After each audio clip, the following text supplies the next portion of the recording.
cream of the crop. Nobody does it better. Hey, but you are so money and you don't even know it. I understood that reference.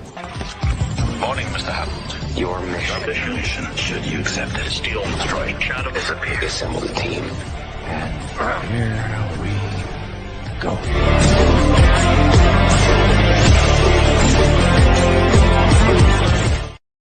Greetings and salutations. Welcome to Freewheeling Fridays, a show where we introduce you to some of the best creators from all over the world, and we find out more about them by taking your questions. But we also like to talk about other facets of pop culture, because my guest and I, as we were just doing moments ago in the green room, we can talk about a couple of different things. Yeah, I think we speak the same languages, movieology, I think, being one of them. So I don't know. Find out more as we go along. I'm your host, Ryan of Anti-Quote Channel, and our guest on this week's episode of Freewheeling Fridays, I would say, is well, he does have a name, but apparently he has a brand that he needs to live up to. So I'm just going to call him my nemesis. No, wait, that's not true. It's not my nemesis. We just call him Nem. What's up, Nem? How you doing, man? Also known as David Howard, in case anyone's wondering.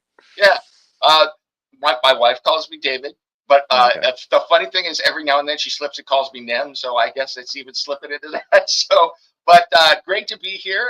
Great to meet you. Can't wait to be talking nerddom, fandom, movies, everything. Stuff. Going to be a good time. So great way to end the week. So I would say yes, sir. It is a very good way to end the week, I would venture to say. And by the way, for those of you watching us live or on the replay, thank you for doing so. If you have any questions for our guests or anything that we may be discussing during the course of this program, let us know in the comments, let us know in the chat, and do not forget to like and share this with all of your closest friends. The more eyeballs and listeners we get on these programs, the better. And congratulations, everybody at the Meg, as one might say, the Madness Brother. Yeah. Congrats to everybody out there. Yeah. I know. The wrestling reference. Yes. Well, here's the thing. Full disclosure, and the reason we put this in the intro in our show for Freewheeling Fridays is because I want the intros to speak to different pieces of my personality, and also different fandoms that I either still enjoy to this day, or things that I were like enjoying at one point in my life and may have moved on to something else. But still, they're always going to have a memory in my in my heart and in my soul. So I grew up watching wrestling in the late 90s, early 2000s, and the latter part of the Monday Night Wars between WCW versus the WWF. Yeah. And then I stopped watching wrestling completely, full time anyway, in 2006. So I watched from 1998 to 2006. I watched 8 years worth of wrestling. And I got to tell you, great moments. I've been to some SmackDowns. I've been to some pay-per-views. Unfortunately, I didn't get a chance to attend a WCW Monday Nitro or a WCW Thunder at the time. And I'm really bummed at that, because I would have liked to have seen the other half of the Monday Night Wars. But like I said, I have some good memories, some fond memories. Not going to forget about him. And this wrestler just passed away a week or so ago, Hulk Hogan. I was at a SmackDown taping where they had him in that ridiculous mask and outfit known as Mr. America. But it was still a fun experience. It was still fun. I enjoyed it. And those are memories that are going to live on forever and ever and ever. And RIP to all the wrestlers we've lost over the last many, many years. Hulk Hogan being the most recent one. So yeah, that's my little bit of experience. I mean, granted, if someone asked me how I would describe my wrestling memories in 1 or 2 sentences, I would say, when you're NWO, you're NWO for life. So, because I'm a diehard Wolfpack fan, I will die on that hill. But I like the NWO as a whole. But my favorite part of the NWO was when they split and Kevin Nash, Big Sexy, my favorite wrestler of all time, in the beginning, of course. Wolfpack for life, brother. But anyway, that's just my 2 cents on wrestling. Do you have any fond memories of wrestling? Oh, I got tons of great wrestling stories, wrestlers I've met, shows I've been to. When I went to school on the East Coast, I went to ECW in Philly all the time. There you go. Check it out for New York pay-per-view in LA. Wow. I sat next to The Undertaker on a red-eye flight once from Atlanta to LA to wrestle. So yeah, wrestling was huge for me.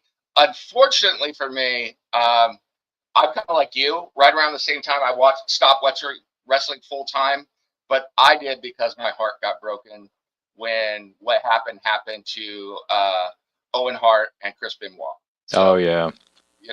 So I check in every now and then, and I keep my eye on everything. But yeah, we would go there, and like never been to WCW shows. There was lots of ECW shows, lots of Lucha Libre down here in Southern California. I've been to. Saw Rey Mysterio Jr. when he was up through the ranks before he made it big, before he got to ECW and then WCW and everything. So Psychosis and all that stuff. So good stuff. Good stuff. Oh, man. Yeah. And Pops is in the chat saying, here we go. And then he says, ECW, ECW, ECW. Yeah. Those ECW shows were another thing. And that last pay-per-view, I was 5 rows up from a little brawl between a minor league or a minor promotion and the ECW guys. And it was kind of like a half planned thing. And leading the brawl was a guy who was an up and comer who at the time was called the Prototype and would go on to be called John Cena. Wow. That's crazy. And now he's in his retirement tour right now with WWE. Yeah, but it shows you how old I am. So. No, it's okay. It's okay. None of us look a day over 25. And that, by the way, Pops, I know you're watching us backstage. That includes you. You don't look a day over 25, brother. But, brother, there's an expression for you. But yeah, no, that's some solid stuff. You were sitting next to Cena and Mark Calloway, also known as Undertaker. Holy shit. Excuse my language, but yeah, wow. But yeah, as far as wrestlers I've met the Nature Boy, Ric Flair, 16-time world heavyweight champion. 16-time, all right? Woo! You're talking to the Rolex wearing, diamond ring wearing, kiss stealing, whoa, wheeling it. I could quote him all night. I mean, all of us can do impressions. Yeah. We could quote it all night. Like, even professional athletes are still quoting him 30 years later. It's insane. I've met Edge, Rey Mysterio at a house show. They were doing a house show where they were the World Tag Team Champions at the time, and I was yelling at Edge as he was walking towards the backstage area. I said, Edge, Edge, and he turns around, he sees me wearing an Edge head shirt, roams all the way back there. Him and Rey Mysterio run all the way back. They give me high five, shake my hand, the whole nine. I said, Edge, great job, man. Congratulations on retaining your belt. Da, da, da. It's like, thanks, man. Appreciate it. And then he walked away. I was like, holy crap. I shook and got high fives from 619 Rey Mysterio and Edge, also known as the Rated R Superstar, in case anyone's wondering how many monikers that guy has. But the coolest guy I ever met, though, and like the most had the best conversation with. Yeah, I saw Jim Duggan outside a mall, the 2x4 in Newburgh, New York. Yeah, so. I don't know why he was there, what he was doing, but cool guy. He still he does signings too. He still does shows too. He does conventions, things like that, maybe appearances here and there. So I may have to check him out because that was my brother's favorite wrestler when they were growing up, was Hacksaw. So if I see him at a house show or a convention or an appearance show, something like that, I'll have to go up to him and say, hey, just so you know, my brother's loved watching you on TV back in the 80s. And he'll say, oh, he'll just probably drop that on me. I don't know. Who else have I seen? Here's another one. We got some other stories here. And by the way, if anyone else has any stories, let us know in the comments. Let us know in the chat. So here's one for you. I was at Lexington Comic and Toy Convention in Lexington, Kentucky one year, and I was on the same floor in the hotel because the hotel is connected to the venue. And Robert Axelrod, who was the voice of Lord Zed, and Mick Foley were staying on the same floor that I was on. Wow. So I got off the elevator I got on the elevator as Mick Foley was getting off, and I said, "Hey, Mick. How's it going, man? How you been? You doing all right?" I just treat him like a human being. I treat any celebrities. I mean, there's a part of you that wants to go crazy, but I try to remain professional and be like, hey, they're human beings just like the rest of us. They're just going about their business, whatever. And I said, Mick, how's it going, man? How you been? He's like, I'm doing all right. I'm doing all right. How about you? You happy to be here and all? And I was like, yeah, man, I'm looking forward to seeing everybody, and I'm hanging out with my friends and whatever else is going on. He's like, all right, man, I'll see you down there. I was like, all right, take it easy, Mick. Cool. Walked away. That was great. So I've met Team Extreme. I met the Hardy Boys, Jeff and Matt. I've met Lita, who I've had a crush on for 25 years, and I'm not ashamed to say it. Yeah, that's right. 25 years. Deal with it. She was great, by the way. She was really cool when I met her. She signed a 8x10 of one that had all three of them on it, Matt, Jeff, and Lita, when they were Team Extreme back in the early 2000s, if you remember that. Yeah. And let's see, I met Christian. It was a brief interaction, though. It wasn't very long, but he was cool. One of my favorite interactions was with the Stinger, the icon known as Sting. Yeah. He was dressed up in the whole face paint, the trench coat, the whole nine. We did the Wolfpack sign in our selfie. It's on my social media, and you can find it. He was very good. And I asked him, I said, look, let me ask you something, because I know you're a man of faith and all this jazz, and I respect you for that. I really do. What's your favorite verse of scripture? And I can't remember what verse of scripture that he named specifically, but he named it to me and he recited it, blah, blah, blah, blah. And I was like, all right, man, that makes a lot of sense. I dig it. Thank you for sharing that. That's really, really cool. I just want to say I loved you when you were in the Wolfpack. I respect everything you've done. Just thank you for everything you've contributed to the industry, man, because he's done a lot. He's done a lot. So he signed my WCW Superstar Series Sting Back in Black VHS tape. That's right. I still got it. And he signed it, baby. I will say this. The last thing, well, not the last thing, but I'll say this real quick. This is a real far throwback, but in high school, I dated a girl whose name was Yuki. I won't give her real last name. Mm-hmm. And what happened? Her dad was never around. Didn't know what her dad did. Mm-hmm. So we're going there, and eventually she's like, "Yo, you need to meet my dad. He's gonna show up to swim meet." Shows up, her dad was King Haku. So, Oh my gosh! Wow. that was a little intimidating as a high school kid. So I was gonna say, yeah, Target Death Grip. Anybody? yeah, Be aware of that, man. Wow. Yeah. So no, my great stories, man. Honestly, I'll be honest with you though. My favorite conversation I've ever had with a wrestler was at a convention. It was at GalaxyCon. I think it was in. I want to say it was Raleigh, North Carolina. okay. Big sexy Kevin Nash. I waited Oh, 25 years to meet him, and I said, "Look, man, when I started watching wrestling, you were the first superstar that I laid eyes on, and when I saw you doing your thing, roaming around with the Wolfpack, doing this, doing that, giving people jackknife power bombs when they pissed you off, I loved every minute of it, brother. I just got to tell you straight up." So he and I had a really solid 20, 25-minute discussion. That's cool. And he signed all 5 of my items that I had brought with me to the event where I was. And as soon as we were done talking, as soon as I start to walk away, he says, wait a minute. I want to say one more thing to you. I said, what is that? I'm going to give you this. And he signs an 8x10 for nothing. Does it for free out of the kindness of his heart. It's like, here's a picture of me. I signed it for you. There you go, brother.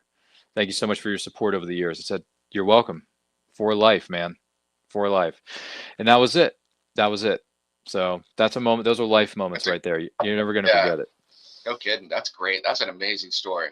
Yeah. That is an absolutely amazing story. I have to say, wrestling sounds like it's been good to you too. It's like, unfortunately, just with what happened to those 2 guys, and then Eddie Guerrero was another one. Oh my gosh. Just kind of broke my heart. But it's like, there are so many great guys. Like one guy I never got to meet. I saw him a lot of times, came close to meeting him at ECW, but seems like a really cool dude, Spike Dudley. Oh, so, yeah. Yeah, so, I know that dude. Yeah.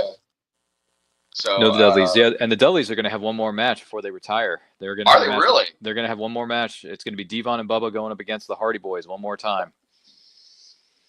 That's going to be the retirement match. So they ought to have a run-in from the Public Enemy. I don't know. Are all those guys even still alive? I don't even know. So. That's a good question. Anybody else know Pops? Do you know the answer to that one? I don't know if you do or not, but let us know in the comments. Once again, this is Freewheeling Fridays. Don't forget to like and share. If you have any comments or questions for us, let us know down below. We're just talking about wrestling memories here, which Lord knows we got plenty of them. But with that being said, when were you introduced to the world of comics? When did you start reading them? I can tell you specifically. I was home. Well, okay. Let me back up for a minute. This wasn't comics itself, but I grew up in the 70s, and we used to watch the 60s Spider-Man. Spider-Man. Oh yeah, I've seen reruns of it. Yeah. Yeah. We used to watch that on reruns all the time. They had the Spider-Man live action show that we would watch.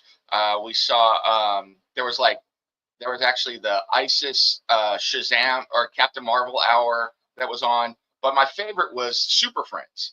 So I watch it all the time. I'm a big Justice League fan to this day in DC. So I would watch all that stuff. And then I was like 7 years old, something like that. And I got really sick. And my dad on his way home, he was a fireman, stopped on his way home, got chicken soup, got me a pirate model ship to put together. And he got me my very first Superman comic book. And that is actually the Superman book that you see back there. And he got me a couple of those big size, the large format Superman books. It was the first time I was introduced to Mr. Mxyzptlk. Another one had racist, one of the very early versions of Racist Century between Flash and Superman in it, with all the Justice League cheering him on. Oh yeah. And so that was my introduction. DC was how I cut my teeth on comics, and been a DC fan ever since. I mean, I like my Marvel stuff too, and I do collect Marvel, but yeah, that was how I got introduced to comics. Is my dad knew I liked Super Friends, and I watched it all the time on TV, and then he brought me a Superman comic. The rest, as they say, is history. So. Wow. Yeah, I grew up watching reruns on VHS, the Superpowers collection of the 60s animated Batman, Superman, Superboy series. And that's that classic intro that everybody knows. Faster than a speeding bullet, more powerful than a locomotive, able to leap tall buildings in a single bound. It's just timeless, man. It's timeless. So I totally dig it. That's great that you got raised on DC and what. I mean, I like them both for different reasons, of course, but if someone had to force me, I'm obviously going Team DC all day long because Superman's my favorite character of all time. Yeah. And it's funny you mentioned Superman and DC and all that stuff because, as you can see, I'm a lot happier. There's a line for you. Because I watched that movie. I watched that movie so many times on VHS. I think I broke the tape. To be honest with you, that's why I love Batman '89 so much, because I watched it so many times as a youngin, and that was my introduction to the Dark Knight himself. So, cool, very cool. No shame with it. You know, it was funny. The other day, somebody asked me to rank my 25 favorite comic book movies. That's a hard list. I love it, but you know who what I put number one, and I'll die on this hill. What is it? I still say Batman: Mask of the Phantasm is the best comic book movie ever made. It's a good pick, though. Yeah. It may not be my personal number one, but it's definitely in the list. Like, if you're going to make 25 of the best CBMs of all time, if Phantasm isn't on there, something's wrong with you. Yeah. Well, I mean, and 'Cause here's the thing: it's all subjective, right? You know, it is, but at the same time, so. True. Everybody's different, and I'm not going to argue that point. But what I am saying is, Mask of the Phantasm, when you watch it as a kid, it's really good. But then when you're an adult and you come to understand why people are who they are, and then you read the comics, and you go back to the history of the character, or you just do a bit of a Cliff Notes version, whatever it is, and then you rewatch Mask of the Phantasm as an adult, you realize, oh my gosh, this guy was just trying to honor his parents, but he also wanted to have a normal human life with Andrea. What was her name? Andrea Beaumont. Yeah. Andrea Beaumont. Now, there was a sweet number. How did you let her get loose? Thanks for the handkerchief, Arthur. You know where you can stick it. That's great, man. That is great. I love it. Well, I've seen the movie. I've seen Phantasm like 35 times, man. I've seen it like 35 times. It's ridiculous. You know what always sticks with me with that movie, though? Which part? What is it? When I saw it in theaters. Oh, you saw it in the theater. I didn't see it until on VHS. I didn't see it until VHS. So I saw it in theater. Yeah. And you sit down and you're expecting an animated movie experience, right? And the very first thing is that music hits, and then the Batman theme comes on, but they're singing along with it, and it's just dynamic going through Gotham, and the animation was amazing, and it's just like, what am I sitting down to watch? You know, it's like I was just expecting an animated Batman movie like Super Friends or something, just a little bit better, and it's like I'm in a real movie here. I better strap in. It was amazing, really, really good. So yeah, that's I'm bummed that I didn't get a chance to see it. Well, that's not true though, because I may not have seen it during its initial run, but they re-released it 5 years ago, and I went and saw it then in my local Cineplex. And I got to tell you, I'm like, damn, this movie hits hard. And not only that, you feel bad for the dude. You feel so bad for him, because all he wanted to do was honor his parents' memory. But then in that scene, the scene that a lot of people have talked about over the years, and you've probably heard these discussions on social media as well, where he's at the cemetery begging his parents to just say, hey, it's okay for me to not be this person anymore. I want to be normal. I just want to have a wife. I want to have kids. I want to, just do other stuff. I can give money to the city. They can hire more cops. Let someone else take the risk. But it's different now. It's like, dude, he is pleading with them. Yeah. Just saying, hey, I want this to be, he's like, this pain of mine used to hurt, but it doesn't hurt so bad anymore because I got Andrea. I got her. So. And then they turn the knife. They twist the knife even more because he makes a decision, and then Alfred shows up with the ring and the note. It's like, wow. Yeah, you get the note, you get the whole shebang in there. So yeah, if you haven't seen what is known as Batman: Mask of the Phantasm as its subtitle, go ahead and see that. Stream it, buy it on I have it on DVD personally, and then I also have it available to me on digital HD, so I can go back and stream it whenever I want on my tablet or my TV, no doubt. But let me tell you something, man. It's funny that Dana Delaney is the voice of Andrea Beaumont. And then 3 years later, she comes back to DC and Warner Brothers and becomes the iconic voice of Lois Lane in the Superman animated television series from 1996 to 2000.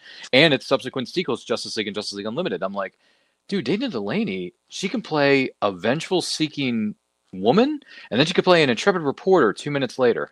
That's called range. So well done to Dana Delaney, man, because she just kills it in the voiceover department. I like her in live action stuff, but I think she's, no offense to Dana, but I think she's better as a voiceover actress. I have to give a shout out, though. The one I really have to give a shout out to is, I was talking to someone else about this a couple of weeks ago. Sure. That I think the real star of that whole era of DC animation is Andrea Romano, the voice, the voice casting or the voice director. Who cast all those people. I mean, she did it all. Clancy Brown as Lex Luthor is iconic. Love the guy. So amazing. Kevin Conroy, iconic voice as Batman. So it's like all these voices. Was that Ephraim Zimbalist Jr. Yes. as Alfred? Mm-hmm. Amazing. So Genius. Yeah. I got to give her a shout out. If I know it's rare for her, but she does conventions here and there. I would love to see her at a convention and just talk her ear off about that stuff, or have her talk my ear off about it. I don't care. Yeah. Like, I can ask her questions. She can ask me questions. I don't care. We can talk about voiceovers all day long, honey. But yeah, no, the Mask of the Phantasm is if I were to make a top 25 list right here, right now on this set, I would definitely put Mask of the Phantasm probably in the top 10 somewhere. Yeah. Because of how good it is and how it holds up 30 years later. Yeah. It's like, that's what I meant when I said subjective. It's like, yeah, it's it all can subjective. fall anywhere, but it's one of those movies that should be on your top 25 list. So, like you were saying, so I would venture to say so. What would you say are some of your favorite comic book writers or artists, past or present? Ooh, George Perez. Mm-hmm. That's a good one. Love his Wonder Woman run. Absolutely, I think it's fantastic. One of my favorite artists, specifically for his work in DC on Kingdom Come, and also on the Justice macro series, is Alex Ross. Love him. I love Mike Mignola's stuff because I'm a huge Hellboy fan, so can't get enough of that. But I love Mike Mignola when he was working for Marvel as well. Same for Todd McFarlane, who is also a very cool dude in person. Love Spawn, and I loved his work at Marvel. Other artists.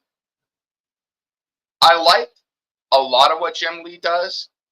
My only thing with Jim Lee is sometimes he is so good at what he does that I think other people have a problem following up on what he did. So I don't know if that makes any sense. Other writers, I like Jack Kirby stuff. I got to be honest with you, especially. I don't think it gets enough credit sometimes, but I love his New God stuff in DC, and everyone knows a lot of the stuff he did with Marvel. And last person, I like a lot of the stuff that Mark Waid did for DC, to be perfectly honest with you. I enjoyed quite a bit of it. So there's a lot of people in there. I mean, I'm sure I'm missing some people as well. I have to throw in one other person who I think is not probably as well known, but she's done one of my favorite semi-independent comic series. She did the work on it, and her name is Stephanie Hans. She's out of France. She's amazing. She's got an amazing artist. So. All right. Well, not going to make any arguments here because Crisis on Infinite Earths, anybody? Yeah. And then Kingdom Come is what got me into comics in the first place. So I got to give Kingdom Come a shout out because that's Alex Ross and Mark Waid at their peak. So yeah. And I've met and talked with Mark Waid about this. He signed my Kingdom Come TPB trade paperback for anyone wondering, and then I had him sign issue 1 of Kingdom Come, and I got it signed and graded, slabbed. Cool. Yeah, I think it came out to a 9.7, 9.8. So wow. Yeah, that's in my collection of my storage locker. Yeah. So but yeah, I would have to say if I had to pick one person that's been the most influential on me, and it would be Mike Mignola. So I just love what he did and how he opened up something different with Hellboy. So I think Spawn is right around the same time, but I love both of those. So I'm a big fan. So. Well, where you're going, every day is Halloween. As Spawn says in the iconic, maybe not so iconic, Razzie Award-winning 90s film, Michael Jai White. But I don't mind it. It's you can throw it away or not. I'm okay with it. It doesn't bother me. But let me just put it this way: Spawn is not a movie I go back and rewatch every year. It's once in a blue moon, and I do have the director's cut of it, so that happens. I remember when the animated series was coming on every week on HBO, though, and that was amazing. So. A lot of people say that's the better iteration of the character. Yeah. Which no problem with that. You and my friend Brian Rodman, we get along famously because he's a diehard Mike Mignola fan. So I'll have to. We're going to post the link to Brian Rodman's website. He's a writer and an artist. We'll post the link here in the chat here momentarily. Good friend of ours and a big fan of Mike Mignola. So there you go. You and Brian should do some. Cool. You and BrianRobin.com should do some talking here pretty soon. Any other favorite comic book based movie or TV series that you have yet to mention? Let's see. Well, just because I like sarcastic stuff and being kind of a smart ass sometime, I do like the comic book series and the movie version of Scott Pilgrim.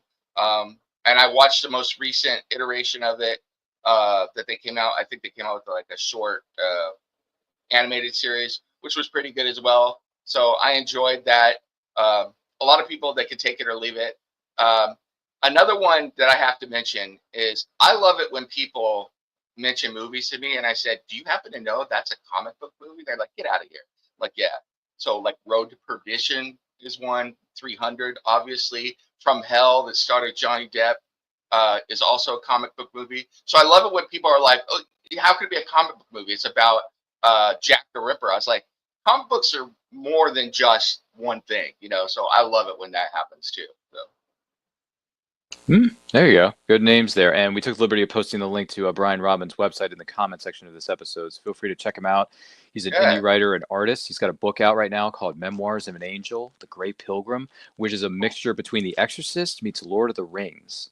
So if that's something that fits your fancy and you're into the horror or spiritual realm of things, check out brianrahman.com, located in the comment section below, so you can purchase a copy of his book and maybe even check out some of his comic books too.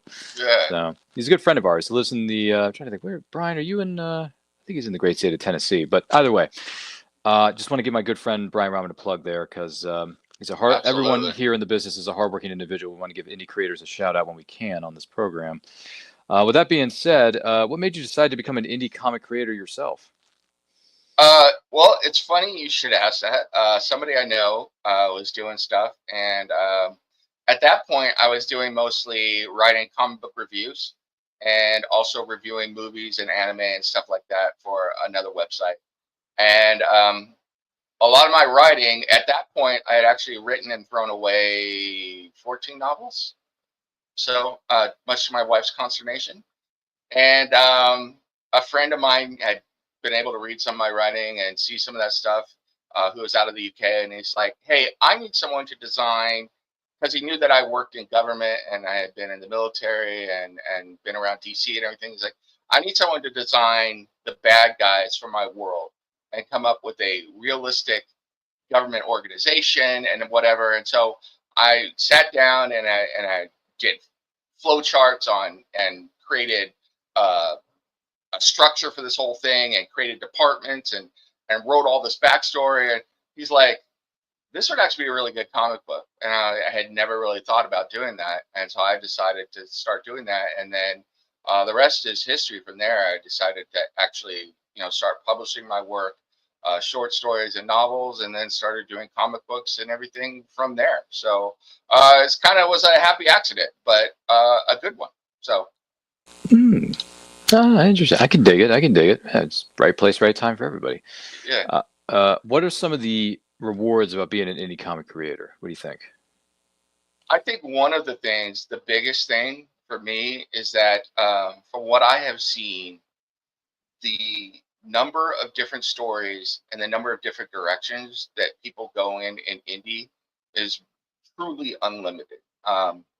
Versus, it seems like, and this is not a knock on them, I'm just speaking what I have seen, the big comic companies have become very stale because they are attached to stories and brands, and they're trying to do the same things because they don't want to alienate people who are fans of what they've already established. And so I think they've got a little bit of that, not inertia, I can't think of the word. It's a little bit late, but they've got a little bit of that pulling them back, and they do that sometimes. But there's a lot of pushback because people want to see a lot of the same stuff because they're fans of it. At the same time, people want new stuff at the same time, so they're in a catch-22. Versus those indie spaces, you see all these different stories and all these different ideas. Not all of them work, but a lot of them do, and a lot of them are pretty darn brilliant. And then people are out there being creative and coming up with all these different ways to tell different stories. And I think it's pretty amazing. And that is what I love about indie comics myself, is seeing all those different things. Some of my friends, some of their indie stories are just things I never would have thought of, and it's like, this is really cool. So that's my favorite part about indie. Mm-hmm. Rock on, man. Rock on. Opposite side of the fence, though, what are some of the biggest challenges about being an indie comic creator? Well, I would say the biggest thing is just getting your name and your work out there. Even if you have the best work in the world. You could be one of the best writers in the world, not, and if nobody sees it, it's just, that's the way it is. And some of it, well, actually, what? I'll be fair. A lot of it is hard work, but some of it is just luck. Some of it is just the right person sees it at the right time, and you strike while the iron's hot. So I think that's one of the biggest challenges. I think another biggest challenge is trying to keep your head into everything, because it can be easy sometimes to feel like you are fighting against the world to get recognized, to get people to recognize your work. You'll have months, sometimes multiple months, where if you sell one book, you should consider it a success, and you're like, yeah, that's not what I really thought I was signing up for. And it's like, okay. And I think the best way I can put it one time is I went to a convention and talked to somebody about writing novels, and I was asking her, any advice on how to increase sales or visibility. And she's like, well, how much have you sold? And I said, well, as of right now, this book has sold 100 copies. She's like, you've already done better than 99% of the writers who have ever existed. I was like, wow, that's kind of sobering. So. Well, it's funny you say that, because a show that we did on Anti-Quote channel, which, by the way, make sure you're following and subscribing to that channel, because we have a lot of fun over there. And then we're going to invite you onto some shows too, and have you sit at the table and talk about some stuff, because I think it'd be a lot of fun. With that being said, we did a show earlier tonight, and one of the things that was stated to me was, hey, the fact that you got a story of yours already out there, you're doing better than like 99% of the writers out there, because there are writers out there who just write, but they never publish, or they never get their name out. So you're kind of like not to say that you're the best in the world, you're not by any stretch, but you're a step ahead of where everybody else is. I'm like, oh, really? Even though I've only got one story? It's like, yeah.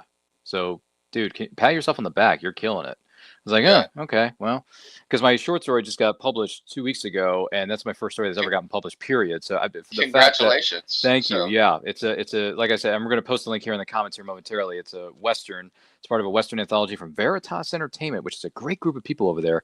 And they do a podcast every week on their YouTube channel called the Men's Adventure Fiction Podcast. Don't worry, we'll post links in the comments so everybody knows where you need to go to check out these wonderful people.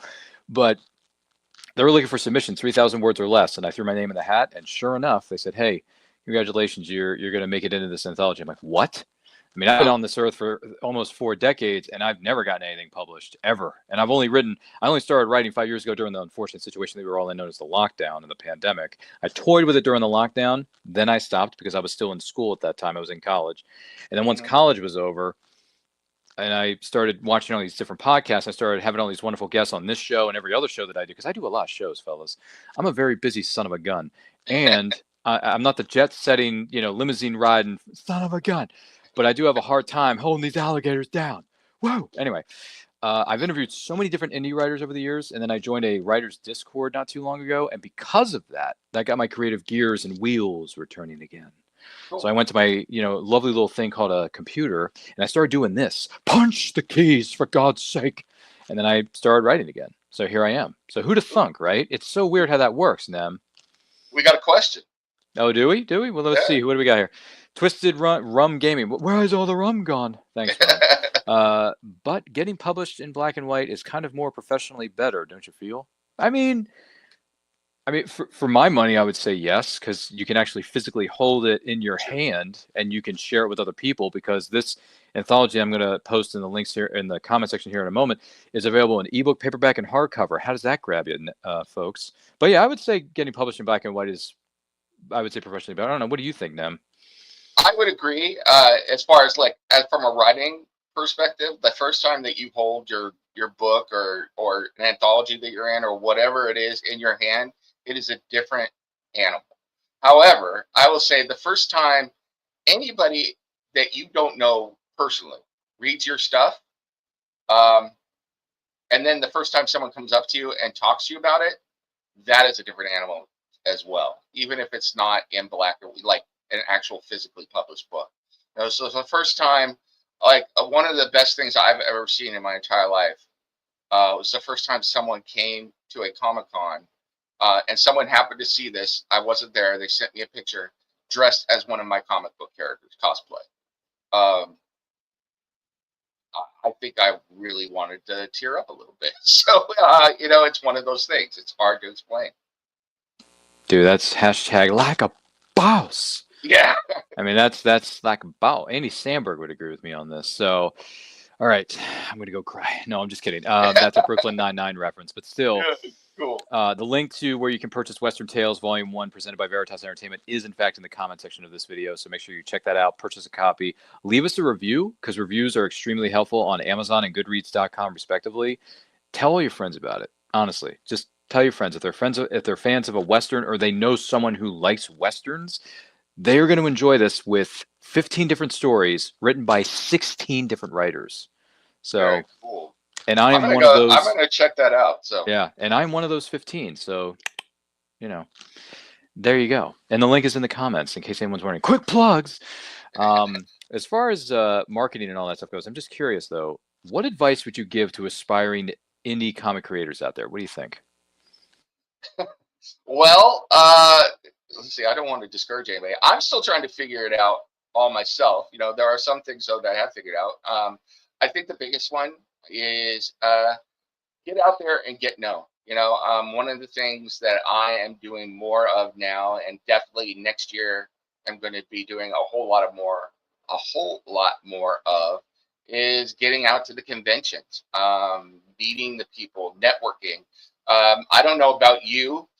When I get on screen, I am able to be the extrovert side of myself, but naturally, I am very bookish. I like to be home and reading or writing and banging away on my keyboard. And so getting out there and doing all that and meeting all those people, that's just as important. It's not one of those things they tell you when you're like, hey, I want to be a writer. It's like, well, a big part of writing is networking and meeting people and getting people to like you, and then when they like you, they want to read what you wrote. It's like, oh, so writing is only part of it? And they're like, yeah, it is. It's like, it seems a little counterintuitive sometimes. So, but it's a big deal, and people will come to buy into who you are, want to be like, hey, that guy, that I saw on the podcast, that Ryan guy, I want to read what he's doing. I like what he's talking about. I want to see what his writing is like. And then they become fan of your writing too. And then it just goes from there. So yeah, those are the types of things that I think we're all working on, because we don't all work at a big company where we have publicists and an advertising department and everything. We do all of that ourselves, so you got to sell the whole package. So that's very true. In the words of our good friend Morgan Freeman, he's right, there's that meme that's been going around for years and years and years that people use. It's either he's right, or she's right. I've used it a couple of times here and there. It's true. You can look it up. It's there. Twisted Rum Gaming says, I enjoy Clint Eastwood movies, so count me in on this anthology. Well, hey, thank you so much. Link is there. Purchase a copy and tell your friends about it too, because one of the things we are going to be doing later this year, and I think into next year as well, and this is something you brought up too, Nem, go out and meet the people. Get a table, sit down, talk to them, promote the living heck out of your comics, or in my case, promote the living heck out of my short stories, because all I'm focusing on, at least from my point of view, is I'm focusing on writing short stories, because the best way to become a writer is to start small, work your way to the top, start with these short stories, because that's how you're going to figure out how to write an elongate, like a longer type story. Yeah. So I've written short stories, and hopefully one day that will lead to a novella, which is 7,500 words or more, and then hopefully that'll lead to a novel. And who knows? I have a question for you real quick, though. Yeah, go ahead. I love writing short stories. I absolutely adore writing short stories. I enjoy them too, definitely. A lot of people, okay, that's what I was going to ask you. A lot of people have said the hardest thing for them to do is write a short story. It's like, you could ask me to sit down and write a short story tomorrow, and I would bang one out, and it would be a ton of fun. And it would be, it's like the longer form stuff. I'm not saying it's not fun. It's just you need more planning and everything else. More time. Yes. It's all about timing. I think it's all about time. So I would say I enjoy writing short, and that's just all I've written so far in my very young up and coming of a career of a writer. I've started with short stories because during the lockdown, they were having virtual workshops through my local library, which, by the way, support your local libraries, folks. There's a lot of great programming over there. Support your local comic shops too. And I was doing workshops, and they were like, okay, here's what we're going to do in this session. I want you to focus on the characters. And then the next session, they would say to me, or they would say to the people who were participating in these virtual programs, then more specifically, they would say, focus on the setting. Where do you want the setting to be? What do you want the characters to be? But you got to also realize characters need motivations. Why are they doing this? Why are they going this direction? You got to give us why we should care about these characters. You need to give us a reason why. I said, okay. So I just listened. I took notes, which, by the way, take as many notes as you can, folks, because notes are going to come back to help you in the future. Trust me on this. Review your notes, and then as soon as you have an idea for a story, I just go with it. So if I have an idea for a short story, depending on what genre or whatever it is, I just go. I don't even think about the rules. I don't think about the regulations. I just go. I go to my keyboard. I start typing it. I write it. I finish it, and then I post it in the writers Discord that I am a part of, which focuses primarily on men's adventure fiction, but there are also different facets or different subgenres of men's adventure fiction. There's Western horror, there's fantasy such as sword and sorcery, like Robert E. Howard's Conan the Barbarian or Solomon Kane.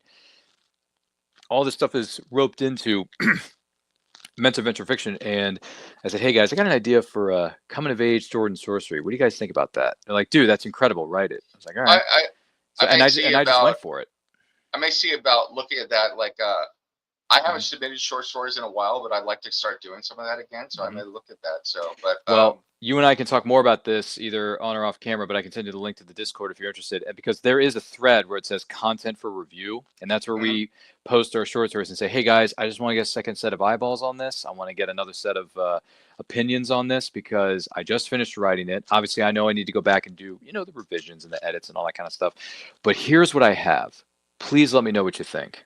And then they will, believe me when I tell you, when I posted my coming of age sword and sorcery story, I got like 3 or 4 people DMing me or emailing me notes on what I should do to edit this thing. And I was just like, that's great. Okay, this is stuff I definitely need to look at and fix, because when you're writing, you're in the mood and you're in the zone. But then when you finish it, you realize, oh yeah, this stuff needs to be edited, because rough drafts are always going to suck. They're always going to suck. They're going to be horrible. But that's the beauty of going into these communities and sharing with other writers, by the way, and saying, hey, all I'm looking for is constructive feedback. All I'm looking for is a set of eyeballs on this. Can you please help me?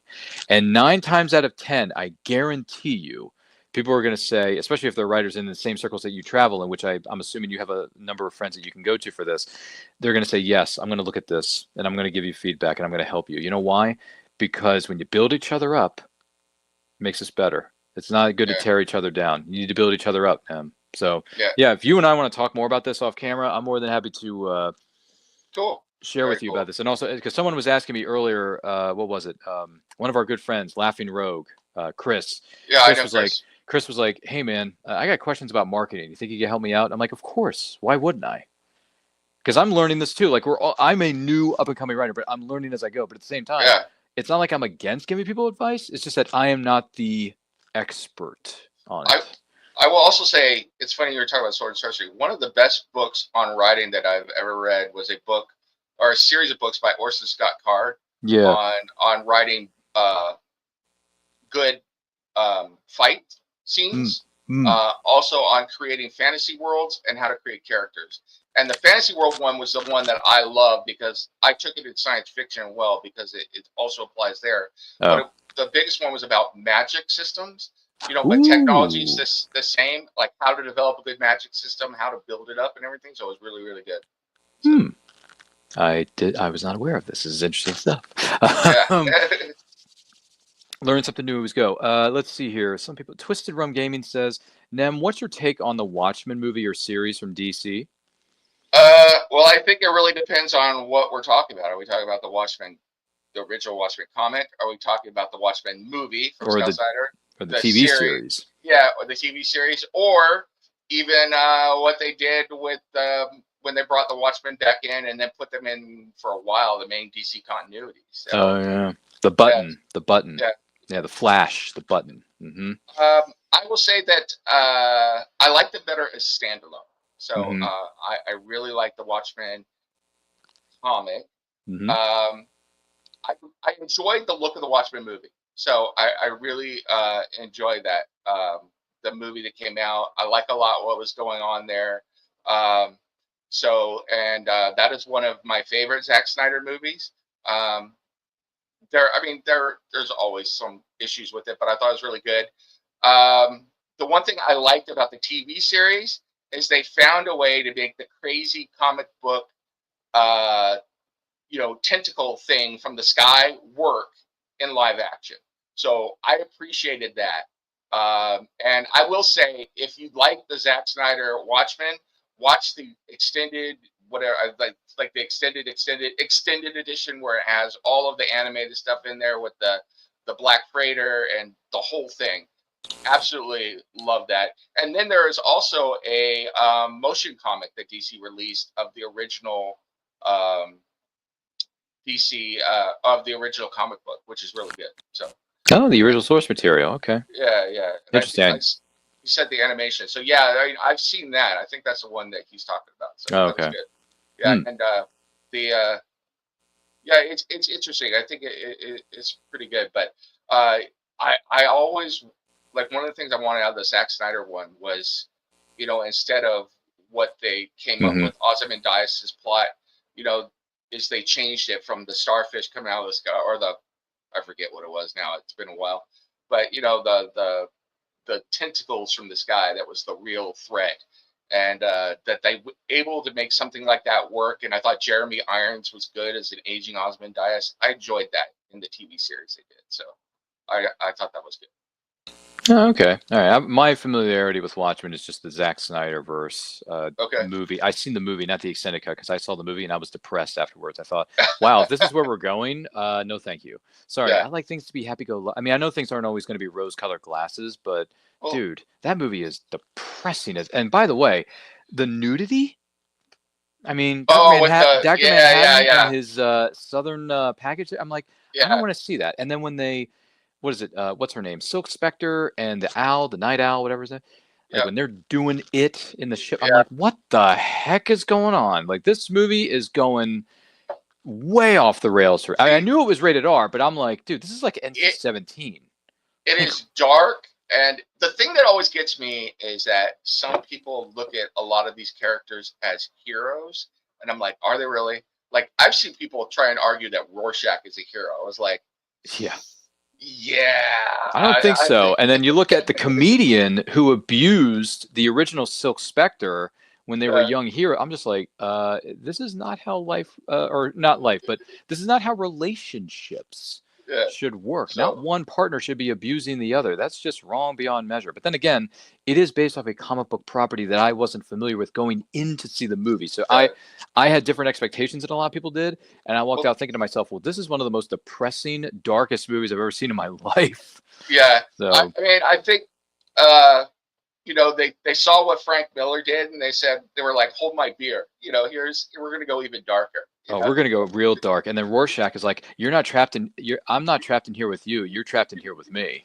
Yeah. So, and then he just goes ape shit. So that's gee whiz. For what it is as a standalone universe, I think it's worth, taking in and watching, and I enjoyed the comic book and everything.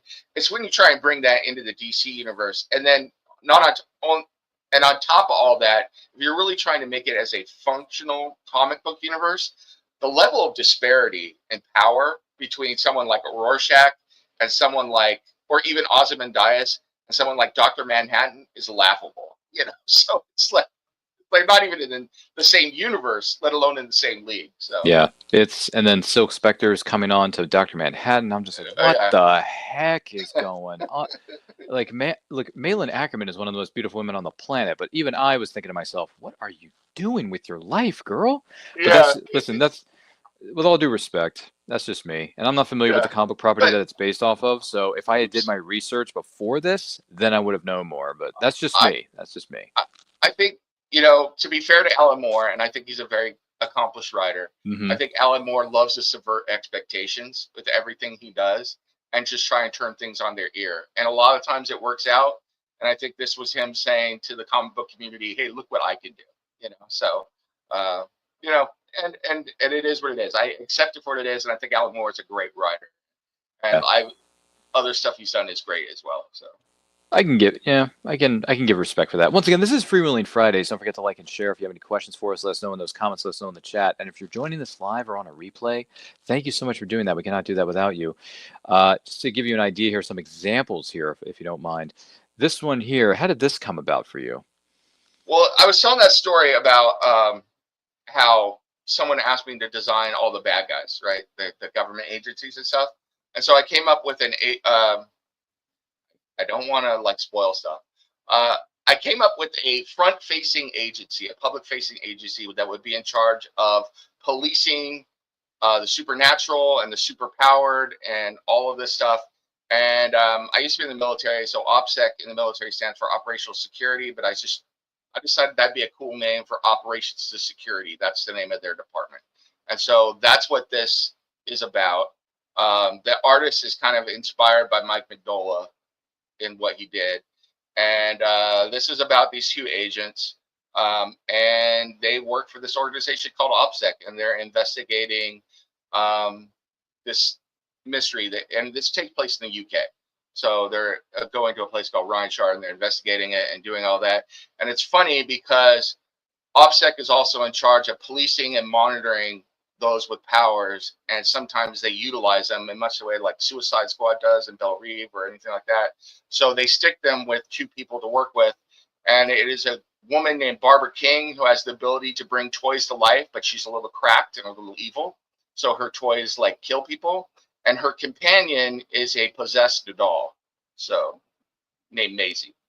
So that's the whole series. And in fact, I don't know if I sent you issue 2 cover, but issue 2 has Barbara and Maisie on the front. So That's interesting. Wow, that's a unique one. I can bring toys to life, and I'm a little cracked in the head, which means I got a few bats in the belfry. Yeah, I actually wrote the way I pitched the story is I wrote a short story about Barbara King's coming into her powers. It's very dark. I don't know if it'll ever get published, but basically they sent in a squad of 20 soldiers, and when she comes into her powers, I wrote in great detail about how these soldiers all get taken out by toys very badly. So wow, so much for Toy Story. yeah, it's kind of like the dark version of Toy Story when Woody gathers all those toys together to creep out Sid, and he says, "So play." yeah, exactly. Which, by the way, in a kids movie, that was still scary as heck at the end of the movie, but at the same time, it was so brilliantly done. Because let me tell you something.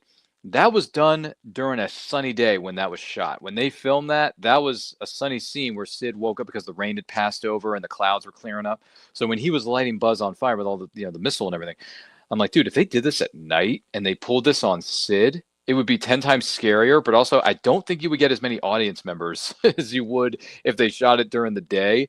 So it's funny you say that because I actually had Toy Story in my head when I was writing some of the scenes for that short story, because like the soldiers are shooting at these toys and breaking them apart, and a Barbie doll like rips off the splinter of her leg and stabs into a soldier, and a bunch of army men and a T-Rex, like the Rex from Toy Story, right out of the guy, and the guy's like desperately trying not to get dragged into a room and be destroyed, and they take him away. So wow, that hey, inspiration comes from all sides of the fence. And the other thing is, don't forget about the other movie that made toys creepy was Small Soldiers. Yes. Those creepy Barbie dolls were kidnapping Kirsten Dunst, tying her up in her room, and trying to kill her with a knife and stuff. I'm just like, what is going on here? And I still remember the creepy doll in the Child's Play. Well, Child's Play, but also in Poltergeist, the original Poltergeist movie, the clown doll. Yeah. So. By the way, that's one of my favorite horror movies is Poltergeist. Good movie. Yeah. Good movie. This house is clear. Which clearly it isn't. Yeah. And then the best part of the movie for me, even though it's been parodied and memed so many times, is the little girl turning on the TV. And there's nothing there but ghosts. And she turns around. They're here. It's like, okay, that is one of the best horror tropes, like right there. I think it's great. And it's very unfortunate what happened to that little girl, because she went on to do the sequel and then she passed away, and there was all this other unfortunate situations going on with her home and her life and all that. And I was just like, man, I feel bad for that little girl, because she did such a good job in Poltergeist, man. She actually lived up in the mountains about half an hour away from where I live. No kidding. There, so man, I feel so bad for her. But she was a great performance in Poltergeist, and I think she was in Poltergeist 2, which I haven't seen the sequels because I don't even bother, because you can't top the original. But we wish. Sorry about that. Wish her all the best in her memory. Flip City Magazine is here. She says, "Hail, Ryan and Nem. What's up, Kitty? Hey, how you been? Up? It's been a while since you and I have talked. Kitay, how you been, girl? What's happening? I'm just throwing that out there. Let's see here. Another example I'd like to share with everybody, if we could. There it is. The long game. We're not playing a short game. We're playing the long game. Yes. Brother. What is this exactly, and how did this come about? Well, this is a novel. It's the first of a planned series. And you know what this actually started off with? Believe it or not, I was watching the news, and which was my first mistake. And a bunch of people were yelling at each other. And my thought was, if the devil wanted to destroy us, the way he'd get us to do it is to get us all to hate hate each other, and destroy ourselves. And so that's what this movie is about. And it's the movie. I'd love for it to be a movie. The book is about demonic influence working behind the scenes and playing the long game. So that's the first one, and it's a murder that has been set up. I gotta remember now. It's been a while. 15 years in the making. So, with the express purpose of setting the stage for something that's going to come after. And so it's set in New York City. The opening scene, I'll just say it right now. The opening scene is the detective, the main character, Michael Domenicali, walking up with his team to a scene of a double murder where 2 women are dead in front of an abortion clinic. One of them was a young teenage girl who was going to get an abortion, and another woman who was there to protest against it shot her in the head and killed her, and then the crowd turned on that woman and beat her to death. So, and that's where we open the book. So, well, coming up on the next episode of Law and Order SVU. No, I'm just kidding. Because honestly, that is way darker than anything that SVU and Criminal Intent can come up with. Let me tell you, because I love Law and Order. I'm always going to love Law and Order. Even the reruns, I think, are really solid. A lot of them hold up too. But I mean, I can only imagine what, in the NYPD, there are really messed up things going on, and these are their stories. Ching. If you want me to do a narration or a voiceover for that, let me know. Absolutely. Because I've loved Law and Order and crime dramas for years and years and years. I don't really watch true crime documentaries. I mean, stuff like that. But I mean, granted, this is a fictional sense, but still, it factors into how we go about writing stories and things like that. You hear stuff from the news or true crime documentaries and all this other stuff. So it's like I'm not against it, but at the same time, like when I watch true crime documentaries, I'm like, man, what a messed up world we really are living. Like it just makes you feel like, do I really want this to be my future? I hope not, because there are really bad people out there. But then again, that's why we rely on the rely on the police department and all that kind of stuff. And by the way, thank you to all of you who serve and keep our neighborhoods and our streets and our states and our county lines safe, all that stuff. Because we have a friend of ours, T.G. Brown, who has this book behind me here. He wrote Cut Them Down, which is a Western book. This is his first dive into the Western genre to a certain extent. Cut Them Down. You can check out that book on Amazon right now. It's gotten great reviews, rave reviews. I'm really enjoying it. I think it's great. T.G. Brown is a police officer over in the state of Oregon. So he draws from his experience with that and incorporates it into his writing. So well, that's what I'm doing for the next book in this series. I've actually outlined books 2, 3, and 4. I decided to do that because they're all going to be tied together a little bit. And but the next one is going to my alma mater. It's funny, people don't realize that I went to West Point, and people disappear every year from West Point. They just disappear. People leave and are are kicked out or whatever, and they sometimes are never seen again. And so that is going to be a little bit of what I'm going to be dealing with in the next book and how that ties into this unfolding story. So. Wow. All right, man. You got a 4-book plan already. Jeez. And I'm just trying to get through my next short stories edits. I got a million other things I got to be doing. But hey, more power to you. Congratulations on all that stuff. Truly. Thank you. Thank you. Crime dramas, crime stuff, mixed in with the supernatural, Yeah. Well, that was the thing. Is like I didn't really want to do like a pure supernatural, like the demon has power and like it's coming for you and it's a monster thing. It's like I like that more subtle stuff, and then it's a slow burn. But when it finally, I forget what story it is, but it's like when you finally look evil in the face, it was there the whole time. Oh, I know what it is. 7. It's like you realize it was there the whole time. You just never noticed it. That's the kind of thing I was going for. That with the Morgan Freeman narration in the background, and one of the things I like doing in this book is that every book has a quote that kind of sets the scene and they're from different historical figures and stuff. But some of them are from A Voice in the Darkness. And it turns out I could give this away because I think it's pretty obvious early on. The Voice in the Darkness is one of the demons, and he's talking about disdain for humanity and how he hates us and a bunch of stuff. So. My goodness gracious, these are images and descriptions that are going to keep me up tonight. Thanks, guys. But listen, it's all good. It's part of the writing process. It's part of your writing. It's part of your stories. So I get it. Once again, this is Freewheeling Fridays. Don't forget to like and share. If you have any questions for us, let us know in the comments. Let us know in the chat. If you're joining us live or what is known as a replay, thank you so much for doing that. We were talking about certain folks of ours that we know of who are indie creators earlier on. I want to give them a shout out. So we're going to give you a moment to take a deep breath, relax for a minute, let the horror stuff simmer out of your brain or something like that. Maybe we could talk about Batman and how dark he is. I don't know, but go ahead. What were you going to say? Before we do that real quick, I have to share with you. The other thing I would say is take your inspiration from anyone and be prepared to talk to anyone about your writing if you think it'll help you. One of the coolest things, I wouldn't say cool, but unique things I recently did in preparation for writing this next book and finishing it was I got the chance to interview and talk to, off the record, an actual Roman Catholic exorcist. And he put me into a book published by the church about exorcism. So it was really cool. Well, I got to be honest with you. Exorcisms have always fascinated me because one of my favorite horror/thriller movies is it's not the original Exorcist from the 70s. I'm sorry. Watched it, saw it, checked it off my to-do list. Didn't really care for it. And to be honest with you, didn't really scare me all that much, to be honest. I was just kind of like, what? Didn't work. But my favorite movie that does have the subject matter of exorcism at it, or that addresses it, is The Exorcism of Emily Rose.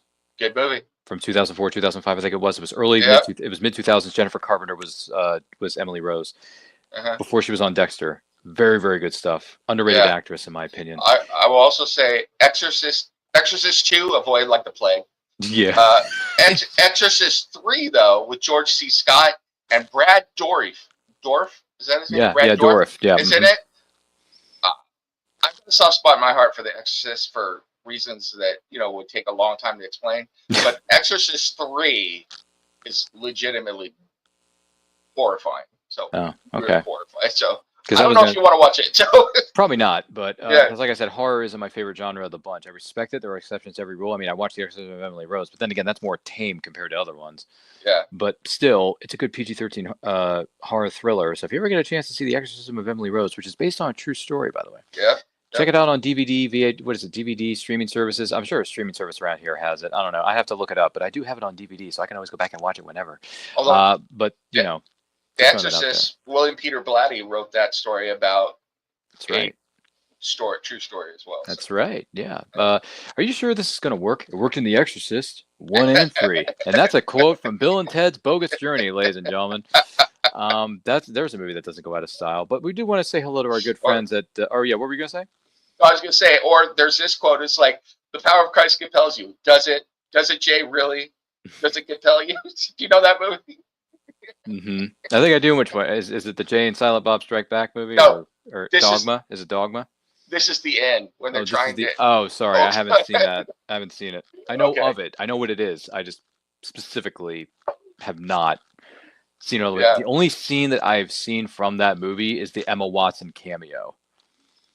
The Hermione Granger, Emma Watson cameo, and how she's like trying to kill the guys because they want to like date her or something. It's crazy. It's weird. It doesn't make a whole lot of sense. But then again, she's good at it because her comedic timing, you would think. Yeah. Because we're so used to her being this wizardly character in Harry Potter, and then she shows up as herself in this one, and I'm like, dang girl, you really have grown. You got some acting skills here, not just because of your Harry Potter experience, but like overall, you got range as an actress. Yeah. But then again, you never know what you're going to get in certain movies. But yes, indie creators are out there, and we want to say hello to them. So take a look.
I am Bo-Katan, and you are watching us on Madness Comic Network. All right, Bo-Katan, thanks for that shout out, girl. Man, you're really kicking ass and taking names with that dark saber of yours today, aren't you? My goodness. Don't cross her, man. Don't cross her. She will destroy you if you get on her bad side. By the way, Pop says hello to Kitty, and then he also says the late night art attack follows this show at 1 a.m. Good Lord. Wow. Don't worry, Pops, we won't let you down when it comes to the time difference. But still, Pops, I like to support everybody, but I will say after this show, we're all done. We're gonna put on our nightcaps. We're gonna put on our night robes, and we're gonna dive into that bed and plop our heads down and never come back. So we need some sleepy bye, brother. Exactly. I've been up since I got off a 9 to 5 in the middle of the night shift. I came home, got 7 hours sleep, got up to have some dinner, and then I did my show at 7 o'clock. Took care of some post production on that afterwards. And then I checked some messages, and now I'm doing this. So I'm tapped out, man. I actually saw a question up here from Twisted Rum Gaming about Sorry about that. Twisted Rum Gaming. Let's address that for a minute. He says, I'm in the middle of writing a crime thriller novel, but now I've changed my mind to make it what is known as a movie script. With your advice, what route should I take with it? Well, I will say this. I haven't written a script. I've been in the process of doing something for a nonfiction work. Well, it's like historical fiction based on somebody in my family history, but I know some people that make movies, quite a few. From what I have been told, it is easier to take something that is a finished work and turn it into a script than go the opposite way. And when you are doing script work, you've done a lot of the work setting the scenes and everything for you to be able to put in, camera choices and where people are entering and all that stuff. Doing that straight out of your head, maybe if that's the way you think, or you've written comic scripts before, you'll be able to do it, be able to see the camera work, or person enters camera right and all that stuff. You'll be able to see that in your head. If not, writing that in prose, for what I've been told, means that you've already seen those scenes, flesh them out, and then you could take that, what you've written, and turn that into a script easier. That's what I've been told. So. Well, that's bloody brilliant. I can't add anything to that, but no, I mean, my 2 cents would be, do what you think is right. If you feel it better as a script, go for it. But if you want to write it as a novel, that's fine too. There's no right or wrong way to write. You can write it however you want, and there's different formats that you can. What am I trying to say here? You can write it in. So, I mean, just know that. Yeah, go ahead. Your first draft is never going to be your last draft. So no, that's for sure. Yeah, you're gonna have to do rewrites, revisions, whatever it is. But take all the advice you get from fellow writers. Take it. Just take it with a grain of salt, because they're there to help you, not tear you down. So, granted, the last thing you want is someone to turn into Simon Cowell and give you crap. But luckily, the people that I've come across them, and the people I've come across in my podcasting career in the last 5 years I've been doing these shows, they've been very, very good to me. Writing, very, very good to me. Podcasting, very, very good to me. So but the best advice I ever got, is actually just write it. Just write it. A lot of us were like, "Oh, I have this great idea." It's like, write it. Even if, it's not going to be perfect, but get it on, paper or a Google digital, Doc. or whatever it is. Get it out of your head so you can start molding it after that. So do it. Yeah, in the words of our good friend at Nike, just do it. Yeah. Either Nike or Shia LaBeouf, just do it. Make your dreams come true. Or we could go to an Adam Sandler movie. You can do it. So. Yeah, there you go, Waterboy. Yeah, you can do it. Yeah, Rob Schneider. Man, what a career that guy's had. Good Lord, man. He's had twists and turns in his life. That is for sure. There is no doubt in my mind. From Deuce Bigelow, Male Gigolo, to The Animal, to the Sandler movies, to the Grown Ups, to the Waterboy. I mean, my gosh. Yep. Playing what's his name in 40 First Dates, Tula or whatever. So I don't know if you ever saw that movie with Drew Barrymore, but he plays a Hawaiian guy. 50 First Dates. Yeah. 50 First Dates. That's it. Yeah, I'm sorry. So no, I've seen it. Yeah, it's cuckoo for Cocoa Puffs. But I like 50 First Dates. It's actually one of my favorite Sandler movies. I think it's one of his better ones, and also the chemistry between him and Drew Barrymore is undeniable. Yeah, and as a guy who grew up in the 80s, was like graduated from high school in the 80s, I love The Wedding Singer too. So oh my gosh, dude, Wedding Singer. Between the two, that is my favorite Adam Sandler, Drew Barrymore duo film. See, And there is a sign of people who, men who are comfortable in their masculinity is you can admit you like romantic comedies. So Yeah, it's okay. There's definitely some rom-coms out there that I enjoy. Just Wedding Singer and what's the other one? 51st Dates being two of them. yeah, And Drew Barrymore is one of those.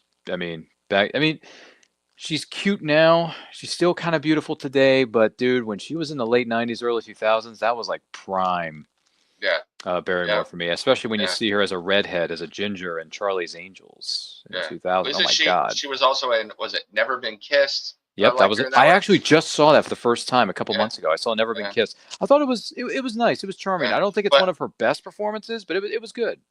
One of my favorites,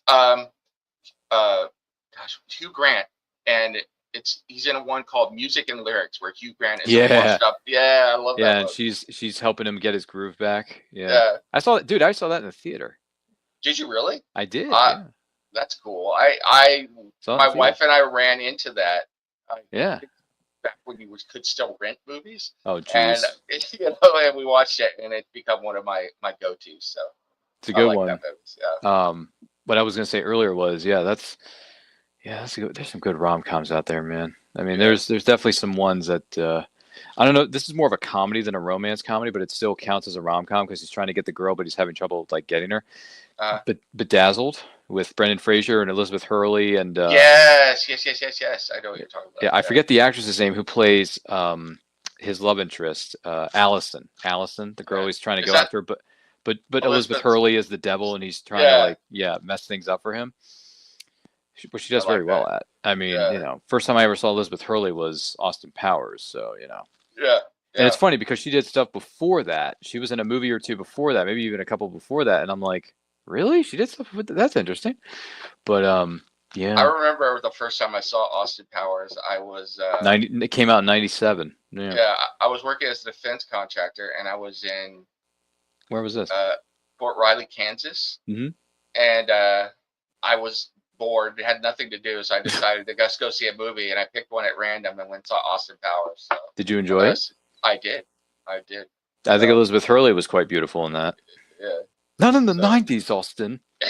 Yeah. Which, by the way, there's a what do you call it? A montage, and I need to send you this. I actually need to send you this. This is on YouTube. Someone took a clip of every single property that came out during 1990, 1999, where someone says, it's the 90s, because that was a catchphrase. That was a thing. Right. People were like, you can do anything you want to be. It's the 90s, Yeah. And someone took that and got a montage of all these different clips of all these different properties of people saying, it's the 90s, for God's sake. I think I'm going to like the 90s. Just because we're getting older, it doesn't mean we're old. This is the 90s. Yeah. So I'm going to send that to you, and I want you to watch that and tell me what is the one that stands out the most to you? Because that's a very interesting montage, I got to say. But they do include the one where Elizabeth Hurley's yelling at Austin. She says, "Not in the 90s, Austin." Yeah. That's great. Well, they do go from port to port. He's talking about sexual proclivities. But what was the other thing? This wasn't in the movie, but I got to tell you something. One of my favorite movies that ever came out in the 90s, and I use this catchphrase with everybody I come across, and I use this as a form of encouragement. This isn't a negative of what I'm about to say. And this is in our intro that we dropped at the top of the show. Vince Vaughn, Jon Favreau, 1996. You're so money you don't even know it. If you've never seen the movie Swingers with Vince Vaughn and Jon Favreau, you got to see it. It's a rom-com. It's a comedy. But at the end of the movie, it becomes a rom-com because of Heather Graham. Speaking of Austin Powers connection, Heather Graham plays the love interest at the end of that movie. Yep. If you haven't seen it, or if you never heard of this movie, and I know the movie, the name Swingers is a negative connotation, but don't let that dissuade you from seeing it, because it's not about that. It's about helping a guy who's down on his luck, down in the dumps because his girlfriend broke up with him. It's really, really good. It came out distributed from Miramax Films. It is available for streaming for free right now on Pluto TV. So if you go to Pluto TV, which is a free streaming service, you can watch the movie for free. Even though there's ads involved in this, I'm sorry to say, it's still a really good movie, and it's only 95 minutes, Nem. It's 95 minutes. Yeah. I like that movie, although I will tell you, the first movie I ever saw Jon Favreau in, and I didn't realize it and had to go back and rewatch it once I realized it was him. Yeah. 1994, Jeremy Piven helped produce and direct a small movie called PCU, And John Oh, Favreau yeah. plays a stoner named Gutter in that movie. So, Are you serious? yeah. Oh, God. Woo. So That's one for the books. yeah, I haven't heard that name in a long time. My brother had the VHS tape of that, yeah, of PCU. I mean, that particular movie. And by the way, yeah, Jeremy Piven, what an actor. yeah. That guy's And been then in everything. he popped up again in another movie I love from the '90s, Grosse Point Blank. So That's another one, yeah, which I've heard good things about, by the way. I haven't seen Grosse Point Blank, but I've heard good things about it. really good. I'm a big fan of. Gosh, why am I blanking now? What is it? The actor, the main actor from Grosse Point Blank. Oh, He's is it one of Vince my Vaughn? favorite. No, he's one of my favorite. Oh God, now I gotta look it up. Is it John Cusack? John Cusack. Yeah, I love. From the moment I saw him in Better Off Dead, which was an '80s movie. Oh, I've seen that one. Yeah, but then he's been in that. He was in 1408. Say Anything. Movie. Say Anything. Yep. Identity, great movie. Mm-hmm. In that, it's a disaster movie, but it's still good. 2012. Yeah. He was also in the Stephen King adaptation 1408. Yep, that's what I saw. I love 1408. I think Sam that's a Jackson. great movie. Sam Jackson. I warned you about 1408. It's an evil effing room. So it's basically an evil room. Yeah, I haven't seen the movie since I saw it in theaters, to be honest with you, Nem. So I may have to go back and revisit that. Yeah. But John Cusack and Say Anything, man, that is a solid rom-com, man.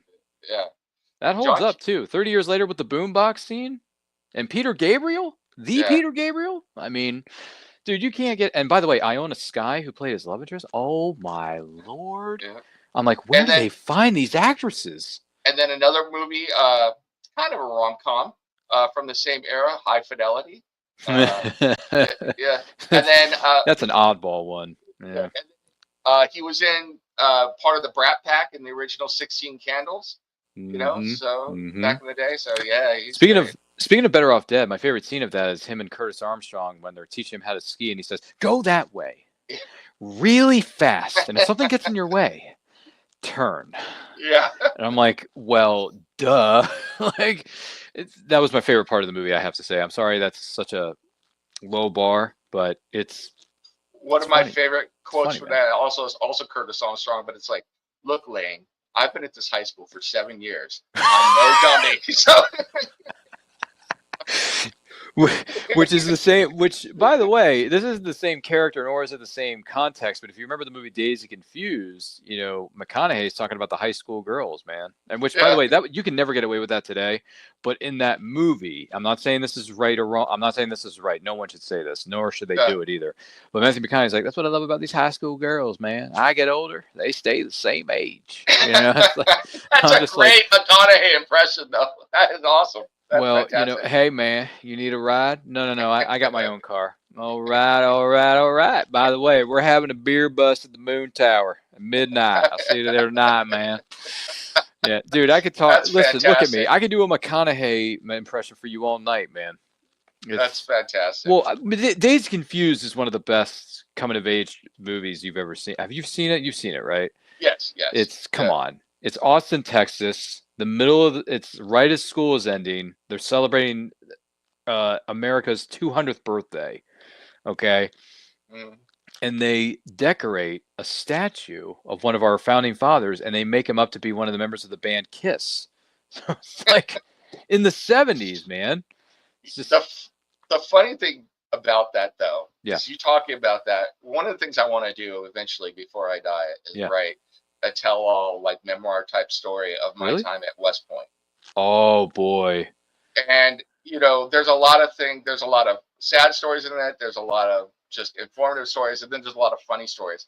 So we would do these things like the blow-off scene. We do things called spirit missions. Oh, spirit missions, yeah. And we would go out there, and there's in front of the main mess hall where you eat. There's a giant statue of George Washington. Oh, is there? Pointing out over the plain, sitting on his horse, right? So we knew that the general staff of the Army and people from the Pentagon were all coming up for a football game the next day. We went out. We made a giant jock strap and a toga.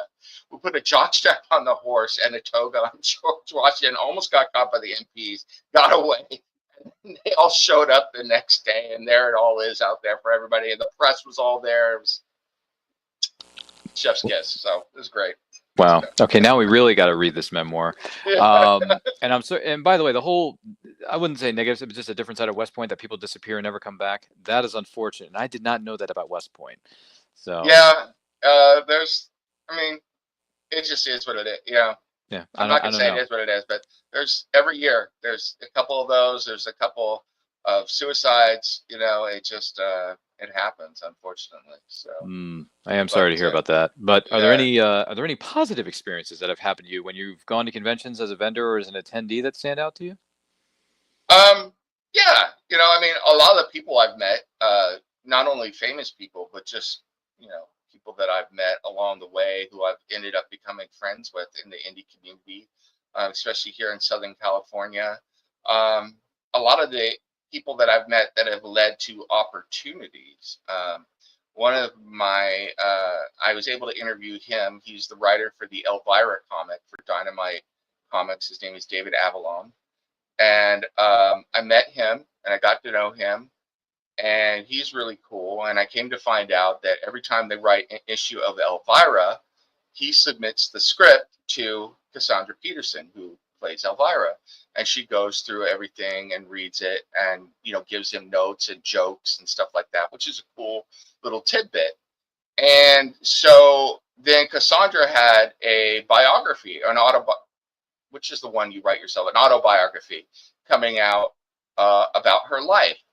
And I talked to David, and one thing led to another from the convention, and I ended up getting to do an interview with Cassandra Peterson, who was one of the nicest and most interesting people I've ever gotten to talk to. Not only that, on the original day of the interview, I was under the impression it was a video interview. She thought it was a radio interview. So she had not gotten all of her makeup done and everything like that. And so she canceled, after we met, and I understood. And my wife had taken the day off of work just to be able to say hi to her because we were just such big fans of hers. And this lady stayed around because my wife had taken time and just took the time to sit down and talk with my wife and I for about 45 minutes, just talking and stories and everything. And then she went and rescheduled and made sure that her publicist got in contact with me and then did the video interview with me a couple of days later. One of the nicest people I've ever met. I still hear from her from time to time. Just an incredible, incredible experience. And that all grew out of meeting someone at a convention. So. My goodness. That's awesome. My friend who lives up in Canada, Willow, is so jealous of you right now that you got to have that kind of an interaction with her idol, Cassandra Peterson, also known as Elvira, in case anyone's wondering. Yeah, I haven't met her. If I bumped into her, of course, I would talk to her and ask her what was it like filming with Paul Rubens in Pee-wee's Big Adventure. Because she shows up as the biker chick in the scene where he's in the bar. Anybody ever tell you it's a private club with Satan's helpers? Nobody hit me to that, dude. It's off limits. I actually talked to her about her time in the Groundlings during the interview and then off camera as well. Yeah. And meeting Paul Rubens. And we also talked about a lot of some of the other famous people she had met, who she liked, who she didn't like. But also about some of the tragedies and why am I Phil Hartman. That was a really sad moment where we talked about her memories of Phil Hartman in the Groundlings and, when he committed suicide and everything. So she was really open about that and just a great person to talk to in an interview. So. Look at you, man. You got an interview with Elvira. How many people can say, hey, oh, by the way, I talked to Cassandra Peterson, who's always been a horror icon for like 50 years. Yeah. Plus, one of those, I grew up watching her starting in the 70s as a young kid on the Creature features. First, she introduced me to Attack of the Killer Tomatoes. And then once I got old enough to appreciate another side of Elvira, she was my crush as well. So, Well, I think we can think of two reasons why she was attractive in that way. We'll just put it that way. If you ever see her on the horror-themed TV shows or the movies that Elvira has starred in over the years, I think you know where I'm going with this. I don't even have to spell it out for you folks. And living in Southern California, not only that, once I was able to drive, we went and saw her at Not Scary Farm all the time, where she always did a show for years down at Knott's Berry Farm, which is a theme park here in Southern California. And Yeah. yeah, Place. The other so place. they turn it into Knott's Scary Farm during Halloween, and do all this stuff and everything. So it was always cool. And so when I got the chance, they were like, "Oh, would you like to talk to her?" I mean, I was, yeah, so very cool. Wow, and I thought interviewing some of the big names I've had in our studio was something, but you outclassed me. So No.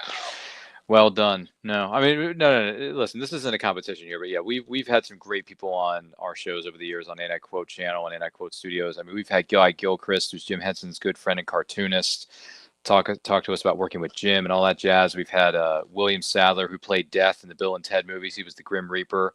I love Best of Seven. Damn right. He was on the show. He was actually one of the first people we actually got on the show, so that was a huge get. We've had actors from Power Rangers, like we've had Ron Wasserman, who composed the soundtrack to our childhoods in the 90s. I've had Zordon himself, David Fielding, who was Zordon on the first season of Power Rangers, because I'm a 90s kid, and Power Rangers is one of my favorite all-time properties. So Bill Sadler is also horror royalty for his numerous appearances on Tales from the Crypt. So yeah. Best 2 out of 3. Yeah. Best 7. Damn right. Which is my favorite part of the whole movie. The fact that he keeps losing to these guys in every single game they've challenged him to, in the depths of hell or in his lair. I have to say, that movie, the scene where they're in hell and that bunny is chasing them, is horrifying to me. It is one of the scary of all the movies I've ever watched. That is really scary to me. I don't know why, but it is. It is a creepy what do you call it, a bunny rabbit bunny thing. So yeah, that's no good. But or it's not fun to be chased by one. I'll give you that one. Yeah. But yeah, no, we've had some great people over the years, and we're very much looking forward to seeing who we're going to have moving forward. But the thing was, it's just like you were talking about the wrestlers. It's like just talking to them like normal people. Not being creepy, not too starstruck. Yeah. Just like I will tell you right now. I actually put this in the interview, but in one of the in her book, one of the stories she tells about is she was actually living in a treehouse in Hollywood, in the Hollywood Hills at one point, and so I had to ask her the question. My wife and I were talking about it because we both read the book, and so when I got to interview her, I asked her that question. I was like, "How do you pee in a treehouse?" And she's like, "Thank you. All this time, no one's ever asked me about the treehouse." And she went into this whole hilarious story about living in the treehouse and the whole thing, and all that, and it was just fantastic. And that was my icebreaker question. And from that point on, everything just flowed because she was just so happy. Wow, that's one way to break the ice with somebody when you're interviewing them in front of a worldwide television audience. Yeah. Well, at least you were recording it at that point. It wasn't like live or anything, but still. Right. It's not an easy thing, man, but you nailed it, you rocked it, you shocked it, as one might say. So well done. Yeah. If I ever run into Cassandra Pearson, I'm going to ask her about Pee-wee's Big Adventure and some of the other stuff I know her from. And the other thing is, I've watched reruns. I grew up watching reruns of Tales from the Crypt, and it creeped me out. So yeah. And thank you, producer, for giving me my 15-minute warning. Thanks, Pops. The other thing. And if you ever get a chance, it's a fascinating read, her story that she wrote. But it was amazing to me. Talk about different times. We were talking about living in different times. Well, I grew up at a certain time, but then she talked about when she was a teenager. Her first job in entertainment, her parents signed a release form so that she could go to Vegas by herself at 17 and work in a topless review. I was like, wow. Well, that is not now. So it's like, okay. Don't think you can get away with that in today's world, but different times, different folks, different strokes for different folks, I guess is one way of putting it. Good Lord. Did I say that over national TV? That's all right. We'll get away. We can get away with it because we're at the end of the show. But no, that's great. You interviewed one of the biggest names in the entertainment business, and that doesn't happen to everybody. So you got to take your victories where you can get them, folks. But yeah, very much looking forward to seeing what you're going to be doing. Very much looking forward to what we got planned for you as podcaster, as a creator, as an entertainer, which I try to do every week. I try to entertain as many people as I can, because if I can make one person have a million people smile, I would have contributed to society. So hopefully I've done that. I don't know how Pops feels about me being on the show, because I've only hosted this show for a couple of months. I don't know how I'm doing so far, Pops. If I'm going to have a job with you guys next week, I don't know. Maybe I'm getting fired tonight because of some of the things I've said. I have no idea. But what I am going to say is I want to take this opportunity to say thank you to Nem for being our guest. That's a name I never thought I'd hear myself say. But thank you for my nemesis, also known as Net. No, I'm just kidding. Thank you to Nem for being our guest on this week's episode of Freewheeling Friday. Nem, I hope you've enjoyed yourself. I hope I haven't turned things off for you or made you want to run away from the airwaves. I have had an absolute blast. Like I said, the biggest problem with this kind of show where we just start talking and chatting, tangents. You just want to keep going. Yeah. That's true. We just want to keep going because we're having too much fun. And Nem and I are getting to know each other a little bit here, because Nem and I are breaking the ice, and we're starting to feel each other out and figure out what our tastes may or may not be, which is a very good question to ask somebody. It's like, hey, what do you like to do outside of, all this stuff? It's like, well, I can study. I can say to people, I like to watch movies. I like to write, because I'm a writer now. Thank you.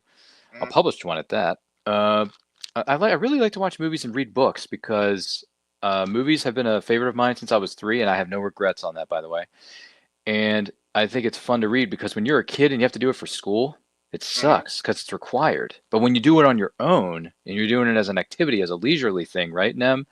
It's the best feeling in the world. By the way, all the books you see behind me here, these are all TBR. These are to be read. So my TBR list is like 600 miles deep, which includes the comics that are sitting in my storage unit right now, in case you were wondering.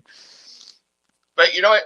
I forget who it was. I think it was actually Stephen King said one of the best things you can do as to train yourself in writing is to read.